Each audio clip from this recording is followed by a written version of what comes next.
In this video, how to change CSM to UEFI or UEFI to CSM in MSI Click BIOS. First, boot up your system and press the Delete key to enter the BIOS screen. Switch to Advanced mode.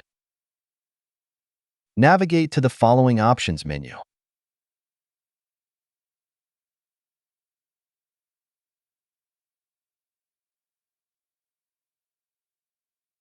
From here, you can change the Windows 10 WHQL support setting from CSM to UEFI or revert it as needed.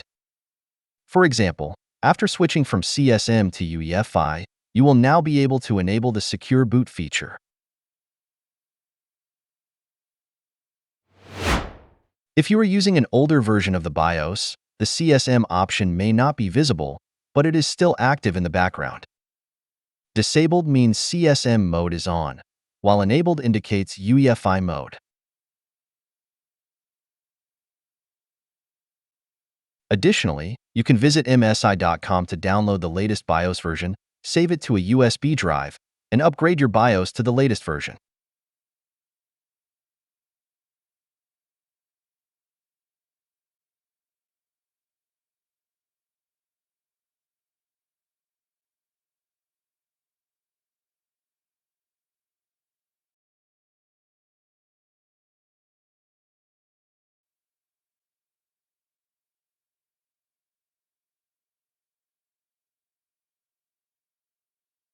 Once the BIOS is updated, the CSM and UEFI options will become available.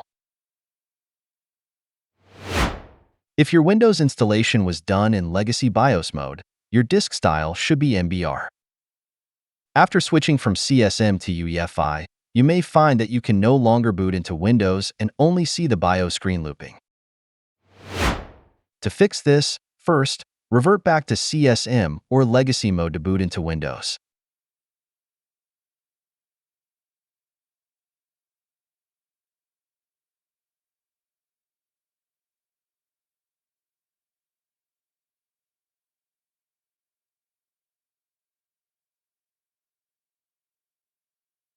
Next, inside Windows, restart to access Windows recovery mode.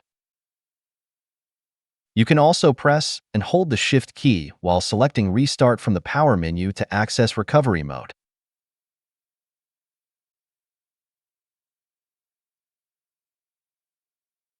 Select Troubleshoot. Advanced Options. Command Prompt. The computer will restart, and you may need to log into your account.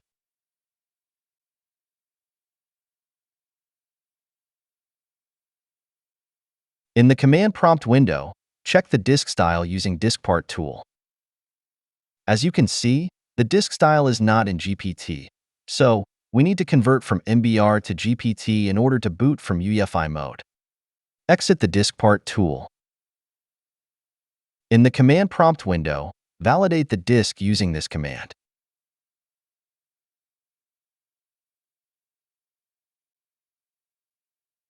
The output should indicate whether the validation was successful. If successful, it means the disk can be converted to GPT. Run the command with the conversion switch to convert the disk. This process may take a few minutes, and you may see a warning message that can be safely ignored.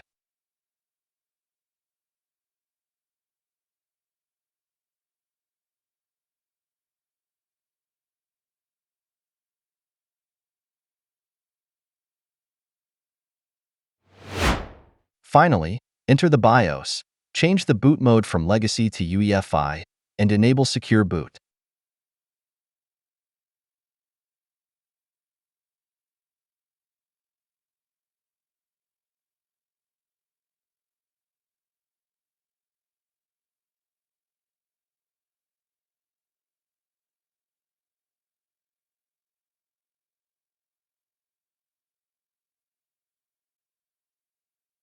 Your system should now boot using the UEFI method with a GPT disk layout.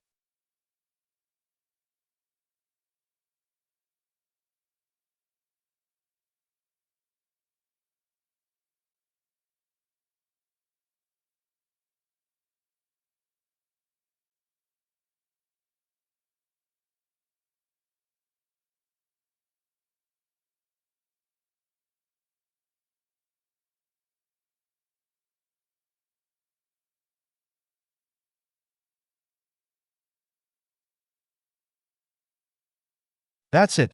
Thanks for watching. Don't forget to like and subscribe, and see you in next videos.